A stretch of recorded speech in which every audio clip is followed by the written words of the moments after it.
여러분 앞에 큰 산이 3개가 있습니다. 그런데 그 산들이 모두 광산입니다.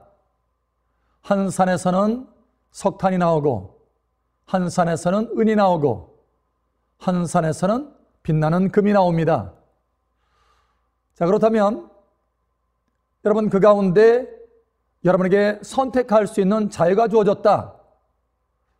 그래서 산 하나를 선택해서 마음껏 원하는 만큼 캐어가라 라고 한다면 어느 산을 선택하겠습니까? 예, 당연히 금이 나오는 산을 선택하겠죠. 여러분, 우리는 우리의 노력이 그만큼 가치 있는 노력이 되기를 원합니다. 그것은 어떻게 보면 우리 안에 자연스럽게 심겨진 지혜인 것이죠. 그리고 열망인 것입니다. 자, 우리는 사실 우리 삶 속에 많은 노력을 합니다. 아침 일찍부터 오늘 해야 될 일에 대해서 계획을 세우고 또 생각을 합니다. 그리고 열심히 그것을 성취해 보려고 애를 쓰죠. 문제가 생기면 그걸 해결해 보려고 합니다. 그리고 삶과의 관계 속에서도 좀 더 나은 관계가 될 수 있도록 노력을 하는 거죠. 여러분, 이와 같이 우리는 많은 노력들을 합니다. 그런데 그 노력의 가치가 다 다르다라고 하는 것이죠. 석탄과 또 은과 금의 가치가 다르듯이 우리의 모든 노력들이 가치가 드러날 때가 온다라고 말씀하십니다. 그래서 하나님의 말씀에 고린도전서 3장 13절에 이렇게 말합니다. 각 사람의 공적이 나타날 터인데 그날의 공적을 밝히리니 이는 불로 나타내고 그 불이 각 사람의 공적이 어떠한 것을 시험할 것임이라 이렇게 말씀합니다. 내가 노력한 것, 그것이 하나님 앞에서 어떠한 가치를 가지고 있는지 드러날 때가 온다라고 하는 것이죠. 그러니 오늘 내가 어떤 노력을 하고 있는지 우리가 주의할 필요가 있다. 나의 노력의 방향이 바른 것인지 점검해 볼 필요가 있다라고 말씀하시는 것입니다. 사실 우리의 삶 가운데는요, 크게 3가지의 노력이 있습니다. 제일 첫 번째로 바로 자기 노력입니다. 제가 처음에 예수님을 믿었을 때 하나님의 사랑을 알게 되었습니다. 그런데 그것뿐만 아니라 죄가 깨달아지는 것입니다. 전에는 이게 죄인지를 몰랐는데 이게 죄라는 것이 깨달아지는 거예요. 그래서 죄를 짓지 말아야지 하고 열심히 그 죄를 이겨보려고 노력을 했습니다. 그런데 그 죄를 이길 수가 없는 거예요. 그래서 좌절하고 힘들고 애쓰는 과정 가운데서 자기 정죄감에 빠진 적이 참 많았습니다. 나는 안 되나 하고 말이죠. 그런데 나중에 알게 되었습니다. 자기 노력으로는 죄를 이길 수 없다는 것을 깨닫게 되었어요. 하나님의 말씀을 보면서 말이죠. 여러분, 알고 봤더니 사도 바울도 그런 고민을 참 많이 했던 것입니다. 하나님의 말씀에 로마서 7장 18절에 보니 이렇게 말합니다. 내 속 곧 내 육신에 선한 것이 거하지 아니하는 줄을 아노니 원함은 내게 있으나 선을 행하는 것이 없노라. 그러면서 그가 이렇게 고백합니다. 7장 24절에 보니까 오호라 나는 곤고한 사람이로다. 이 사망의 몸에서 누가 나를 건져내랴. 내가 죄를 안 지으려고 애를 쓰는데 이게 안 되는구나. 오호라 나는 곤고한 사람이로다 라고 고백하는 거예요. 탄식하는 것입니다. 사실 제가 처음에 예수님을 알고 나서 이런 탄식을 참 많이 하게 되었습니다. 내 노력으로는 안 되더라 라고 하는 것이죠. 여러분, 우리가 하나님을 섬기려고 애를 쓰죠. 저도 처음에 예수님을 알고 하나님을 섬기려고 애를 썼습니다. 처음에는 작은 것이라도 이렇게 섬길 때 굉장히 기쁨이 있었어요. 그런데 나중에 점점 하나님을 섬기는 일들이 짐이 되는 것입니다. 무거운 일들이 되는 거예요. 이것이 도대체 어떻게 된 것인가? 라고 제 마음속에 많은 질문들이 들어왔습니다. 그러다가 왜 그런지를 알게 됐습니다. 내 노력으로, 내 힘으로 하나님을 섬길 수 없다라고 하는 것이죠. 여러분, 하나님의 말씀에 이렇게 말씀합니다. 스가랴서 4장 6절에 보니까 거기에 스룹바벨에게 하나님께서 선지자를 보내서 이런 말씀을 합니다. 사실 스룹바벨은요, 하나님의 성전을 재건하려고 노력을 참 많이 한 사람입니다.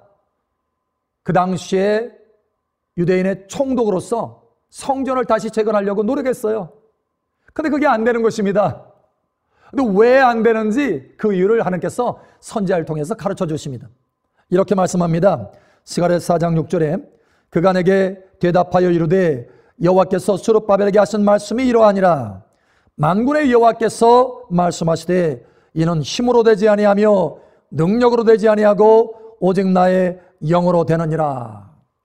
하나님의 성령으로, 하나님의 은혜로 된다는 거예요. 그런데 우리는 많은 경우 스스로 애를 쓰죠. 스스로 노력하려고 합니다. 심지어 하나님을 섬기는 것도 스스로 노력하려고 하는 거예요. 여러분, 그렇지 않습니다. 사실은 근본적인 죄가 있습니다. 그것은 바로 내 스스로 노력해서 살려고 하는 것입니다. 하나님의 도움 없이 스스로 살려고 하는 것, 그것이 선악을 알게 하는 지식의 나무를 먹는 결과입니다. 사실 선악을 스스로 판단하는 거죠. 그리고 스스로 생각하고 스스로 계획을 세우고 스스로 그것을 성취해 보려고 노력합니다. 그런데 이것이 죄의 근본이다 라고 하는 것이죠. 하나님께서는 이것을 인정할 수 없다라고 하는 것입니다. 그래서 하나님의 말씀에 이렇게 말씀하죠. 예레미야 2장 13절에 보면 내 백성이 두 가지 악을 행하였나니 곧 그들이 생수에 그런 데는 나를 버린 것과 스스로 웅덩이를 판 것인데 그것은 그 물을 가두지 못할 터진 웅덩이들이니라. 하나님을 버렸어요. 하나님을 의지하지 않습니다. 그리고 스스로 살려고 노력하는 거예요. 웅덩이를 만들어서 물을 채워보려고 하는 것입니다. 인생에 물을 채워보려고 애를 쓰는 거예요. 그런데 그게 하나님 보실 때는 악이다 라고 하는 것이죠. 그래서 여러분, 하나님께서 인정하지 않는 이 죄의 방법으로는 죄를 이길 수가 없습니다. 하나님을 섬길 수 없다라는 거예요. 그런데 우리는 많은 경우 우리의 스스로의 노력으로 인생을 꾸려보려고 애를 쓰죠. 죄를 이겨보려고 애를 쓰고 하나님을 섬겨보려고 애를 씁니다. 이스라엘 백성들도 그랬습니다. 그래서 사도 바울이 언젠가 탄식하면서 이렇게 말합니다. 로마서 10장 2절에서 4절에 보니까 이렇게 말하죠. 내가 증언하노니 그들이 하나님께 열심히 있으나 올바른 지식을 따른 것이 아니라 하나님의 의를 모르고 자기 의를 세우려고 힘써 하나님의 의에 복종하지 아니하였느니라. 예, 힘써서 노력했어요. 애를 썼어요. 그런데 그게 하나님의 의에, 하나님의 뜻에, 하나님의 의로움에 복종한 것이 아니라는 거예요. 여러분, 이제는 우리가 우리의 노력이 아니라 새로운 노력으로 달라져야 되겠다라고 하는 것이죠. 바로 두 번째 노력입니다. 이 두 번째 노력은 바로 하나님 앞에 구하는 노력입니다. 제가 하나님 앞에 사실은 노력해가지고 힘을 써서 죄를 이겨보려고 하다가 안 되고 안 돼서 성경을 통해서 깨닫게 되었어요. 아하, 내 노력으로는 안 되는 것이요, 하나님의 능력으로 되는 것이구나, 하나님의 은혜로 되는 것이구나, 하나님의 도우심으로 되는구나 라고 하는 것을 깨닫게 되었어요. 그래서 하나님 앞에 구하기 시작했습니다. 하나님, 제가 이 죄를 이길 수 있도록 도와주시옵소서. 하나님의 은혜 아니면 이 죄를 이길 수가 없습니다. 여러분, 놀라운 일들이 벌어지기 시작했습니다. 그때서 비로소 그 죄의 습관들을 이기기 시작하고 변화되기 시작했다라고 하는 것이죠. 얼마나 감사하던지요. 여러분, 저와 여러분의 삶 속에 죄를 이기는 하나님의 은혜와 능력이 가득 부어지기를 축복합니다. 구하십시오. 매우 단순합니다. 하나님 앞에 구하면 되는 것입니다. 여러분, 예수님과 베드로의 방법이 다른 것을 볼 수 있습니다. 어느 날 예수님께서 베드로에게 이렇게 말합니다. 누가복음 22장 31절에서 33절에 보니까 이렇게 말합니다. 시몬아, 사실 이때는요 어느 때인가 하면 예수님께서 십자가에 죽으시기 전날입니다. 이렇게 말씀합니다. 시몬아, 시몬아, 보라, 사탄이 너희를 밀가루 하려고 요구하였으나 그러나 내가 너를 위하여 내 믿음이 떨어지지 않기를 기도하였노니 너는 돌이킨 후에 내 형제를 굳게 하라. 그가 말하되 주여, 내가 주와 함께 오게도 죽는데도 가기를 각오하였나이다. 예, 주님은요 베드로가 예수님을 부인할 줄을 알았어요. 그래서 아버지 앞에 구했습니다. 그 믿음이 떨어지지 않도록 하기 위해서, 그 연약함을 이길 수 있도록 아버지 앞에 구했습니다. 그런데요 베드로는 결심했습니다. 주님을 부인하지 않고 주님을 떠나지 않고 주님 앞에 죄를 범하지 않을 것을 마음속에 결심했어요. 그런데 어떻게 됐습니까? 결심했던 베드로는 실패할 수밖에 없었습니다. 예수님을 3번씩이나 부인했어요. 그러나 주님은 베드로의 그 연약함을 잘 알기에 기도했습니다. 아버지 앞에 구했다라는 거예요. 결국 베드로가 다시 돌이키도록 하나님의 은혜가 베드로에게 부어집니다. 무엇이 세웠습니까? 베드로의 결심과 베드로의 노력이 베드로를 세운 것이 아닙니다. 예수님의 그 기도가, 하나님 앞에 드리는 그 간구가, 도우심을 구하는 그 기도가 베드로를 변화시키고 세웠다라고 하는 것입니다. 저와 여러분도 마찬가지입니다. 우리는 베드로의 방법이 아니라 주님의 방법을 써야 되는 것입니다. 주님 앞에 구해야 되는 것이죠. 여러분, 바로 그 하나님 앞에 구하는 것이 하나님 보실 때 참된 노력이다, 하나님께서 인정할 만한 노력이다 라고 말씀하시는 것입니다. 그리고 그렇게 하나님 앞에 구하는 것을 노력해야 된다는 거예요. 힘써서 구해야 된다라고 하는 것입니다. 그래서 오늘 하나님의 말씀의 그 본문에 이렇게 말씀하지 않습니까? 로마서 12장 12절에 소망 중에 즐거워하며 환난 중에 참으며 기도에 항상 힘쓰며. 예, 기도에 힘쓰라는 거예요. 기도에 그냥 가만히 있어서 자동적으로 기도가 되는 것이 아니다라는 것입니다. 기도에 힘을 써야 된다는 거예요. 노력해야 된다는 것입니다. 그래야 우리가 기도를 놓치지 않을 수 있다. 하나님 앞에 구하는 것을 놓치지 않을 수 있다. 참된 노력을 할 수 있다라고 하는 것입니다. 여러분, 구하시기 바랍니다. 요즘 어떤 노력을 많이 하고 계십니까? 스스로 힘쓰고 애써서 문제를 해결해 보려고 애를 쓰고 계십니까? 여러분, 하나님은 우리에게 말씀합니다. 우리의 모든 짐을 짊어지시는 분은 내가 아니고 하나님이시다라는 거예요. 그러니 우리가 구해야 된다는 것입니다. 하나님 앞에. 그래서 이렇게 말씀합니다. 시편 68편 19절에 날마다 우리 짐을 지시는 주 곧 우리 구원이신 하나님을 찬송할지로다. 날마다 매일같이 우리의 짐을 짊어지신다는 거예요. 그것이 죄의 짐이든 우리의 삶의 짐이든 어떤 짐이든 상관없이 하나님이 그 짐을 짊어지신다는 거예요. 어떻게 할 때요? 우리가 하나님의 은혜를 구할 때. 그래서 문제 해결을 하려고 아둥바둥 하는 것이 아니라 하나님 앞에 하나님, 이 짐을 하나님의 손 위에 올려놓습니다. 하나님 도와주시옵소서. 이렇게 구하는 것입니다. 그렇지 않고 우리가 우리의 힘으로 하려고 하다 보면 너무 지치고 낙심이 되는 거예요. 와, 신앙생활 어렵구나, 인생 살기 고단하구나, 이렇게 탄식하게 되는 것입니다. 왜냐하면 그것은 하나님의 방법이 아니기 때문에 그렇습니다. 여러분, 이렇게 탄식하는 삶이 아니라 사실 하나님 앞에서 기뻐할 수 있는, 즐거워할 수 있는 생명의 길이 있습니다. 바로 하나님 앞에 구하는 길입니다. 예, 하나님은 저와 여러분들을 위해서 은혜를 예비해 놓으셨습니다. 죄를 이길 수 있는 은혜를 예비해 놓으셨습니다. 삶의 무거운 짐들을 능히 그 짐들을 감당하고 승리할 수 있는 그 은혜를 예비해 놓으셨습니다. 하나님께서 역사하여 주셔서 우리가 하나님 앞에 영광 돌릴 수 있는, 하나님의 그 은혜 때문에 영광 돌릴 수 있는 그런 삶을 예비해 놓으셨다는 거예요. 여러분, 이제는 노력의 방향을 바꾸시길 바랍니다. 스스로 노력해서 살려고 하는, 하나님이 인정하지 않는 노력이 아니라 이제는 하나님의 은혜를 구하는, 하나님의 도움을 구하는, 하나님께서 기뻐하시고 인정하는 그 길로, 그 노력으로 방향을 바꾸시길 바랍니다. 우리가 이렇게 하나님 앞에 구하는 노력을 할 때 하나님 앞에 참된 영광을 돌릴 수 있습니다. 우리 인생이 왜 창조됐습니까? 하나님을 영화롭게 하는 것입니다. 하나님을 기쁘게 하는 거예요. 하나님 앞에 영광 돌리는 삶인 것입니다. 어떻게 하면 우리가 하나님 앞에 영광 돌릴 수 있습니까? 스스로 노력하면서 살아갈 때 영광 돌릴 수 있는 것이 아니라 우리가 하나님 앞에 구할 때 하나님께서 영광 받으신다라고 말씀하시는 것입니다. 그러므로 요한복음 14장 13절에 이렇게 말씀하죠.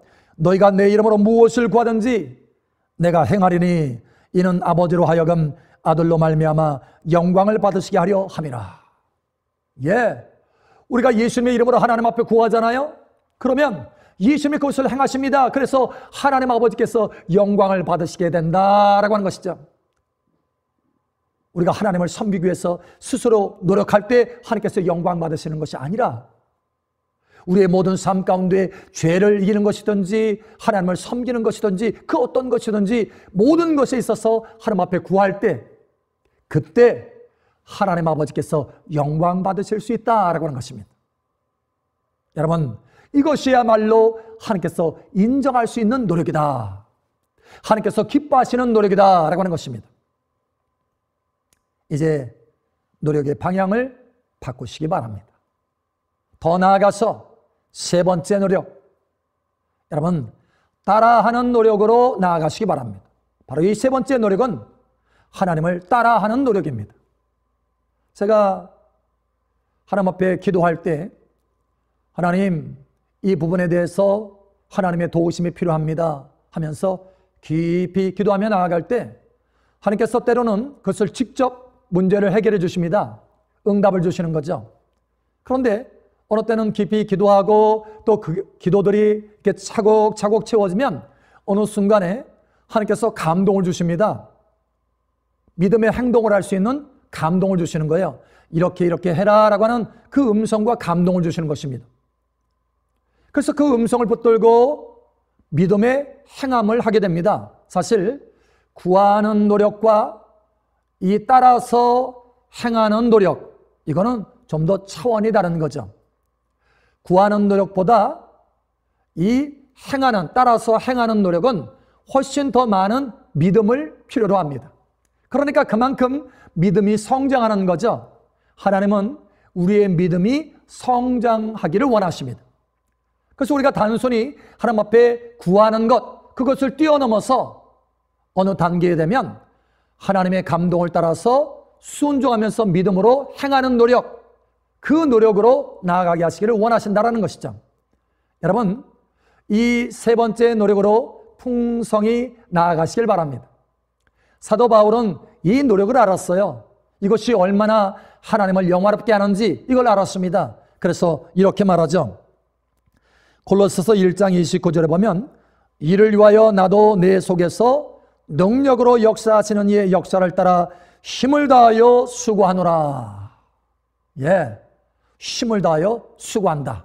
여러분, 그런데 여기에 힘을 다하여 수고한다 라는 것만 있으면 자기 노력이죠. 스스로 노력하는 거예요. 하나님께서 인정할 수 없는 것입니다. 그런데 그 앞에 중요한 수식어가 따릅니다. 이렇게 말합니다. 내 속에서 능력으로 역사하시는 이의 역사를 따라, 내 안에 계신 성령님의 역사를 따라, 내 안에 계신 예수님의 역사를 따라, 하나님의 감동을 따라, 이런 얘기입니다. 그러니 이 노력은 나의 노력이지만 내 안에서 역사하시는 하나님의 능력을 따라서, 역사를 따라서, 감동을 따라서 하는 역사이기 때문에 하나님의 능력이 나타나는 것이요, 하나님의 도우심이 나타나는 것이요, 하나님의 기적들이 나타나기 시작한다는 거예요.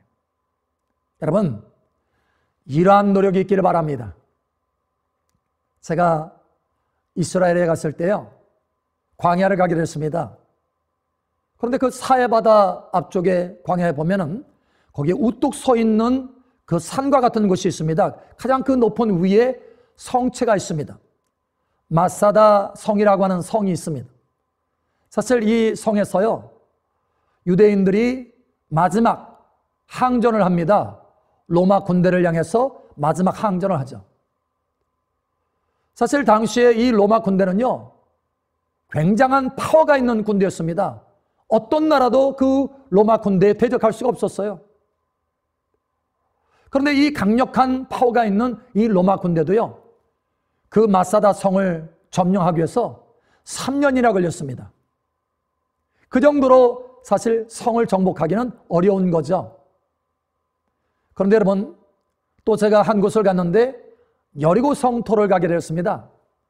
거기 보니까 옛날에 그 여리고 성, 여호수아와 함께 이스라엘 백성들이 정복했던 그 여리고 성에 그 성토가 있는 것입니다.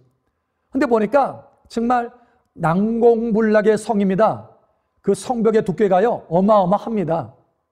그러니 당시의 이 군사력, 기술력으로는 이 성을 정복할 수가 없는 거예요. 창과 칼과 공성태로 성을 정복할 수가 없는 것입니다. 그런데 하나님께서 감동하십니다. 매일같이 한 바퀴씩 여리고성을 돌아라. 그리고 마지막 7째 날에는 7번 돌아라. 그리고 제사장이 나팔을 불면 다 같이 함성을 질러라. 여러분, 하나님의 감동을 따라서 행하였더니 하나님의 기적이 나타났습니다. 여리고성이 한순간에 무너진 거예요. 여러분, 수년에 걸쳐서, 아니 어쩌면 평생을 걸쳐서도 정복할 수 없는 그 성을 하나님의 감동을 따라서 했더니 한순간에 정복하게 되었다라고 하는 것이죠. 다시 말하면 내 노력으로는 할 수 없는 것들을 하나님의 감동을 따라서, 하나님의 역사를 따라서 내가 노력하면 하나님의 놀라운 차원이 다른 역사가 우리 삶 속에 나타날 수 있다라고 하는 것이죠. 그러니 우리의 노력의 방향을 바꾸시기 바랍니다. 여러분, 요즘 어떤 노력을 하고 계십니까? 저와 여러분은 많은 노력을 하죠. 그런데 아실 것은 우리의 노력에는 가치가 다르다. 하나님이 인정하시는 것도 다르다. 하나님이 기뻐하시는 분량도 다르다. 이제는 우리의 노력을 점검하시고 우리의 노력의 방향을 바꾸시기 바랍니다. 우리 스스로의 노력, 인본적인 노력, 세상도 할 수 있는 노력, 이 노력으로는 하나님을 기쁘시게 할 수 없습니다. 여러분, 이 노력으로는 죄를 이길 수 없고 하나님을 온전히 섬길 수도 없습니다. 이제는 이 노력이 아니라 하나님이 기뻐하시는, 하나님 앞에 구하는 노력으로 바꿔가시길 바랍니다. 힘써서 하나님 앞에 기도하십시오. 노력하십시오. 여러분, 기도의 거룩한 습관이 한순간에 만들어지는 것이 아닙니다. 노력해야 됩니다. 그러나 이 기도하는 노력, 이 구하는 노력은 너무나 가치 있고 소중한 노력인 것입니다. 하나님 앞에 영광을 돌릴 수 있는 노력인 것입니다. 그러니 이제 바꾸시기 바랍니다. 더 나아가서 이제는 하나님의 감동을 따라서, 하나님의 역사를 따라서 행하는 그 노력, 하나님 앞에 큰 기쁨을 올려드리고 영광을 올려드리고 내 삶 속에 하나님의 놀라운 기적들이 나타날 수 있는 그 노력, 영원한 상들이 풍성할 수 있는 그 노력, 그 노력으로 바꿔 가시길 바랍니다. 여러분, 저와 여러분은 많은 노력들을 합니다. 이제 우리의 노력이 참된 가치 있는 노력이 되길 바랍니다. 하나님을 기쁘시게 하는 노력이요, 하나님께서 인정하시는 노력이요, 영원히 상을 줄 수 있는 그러한 노력, 이 아름다운 노력이 되기를 예수님의 이름으로 축복합니다.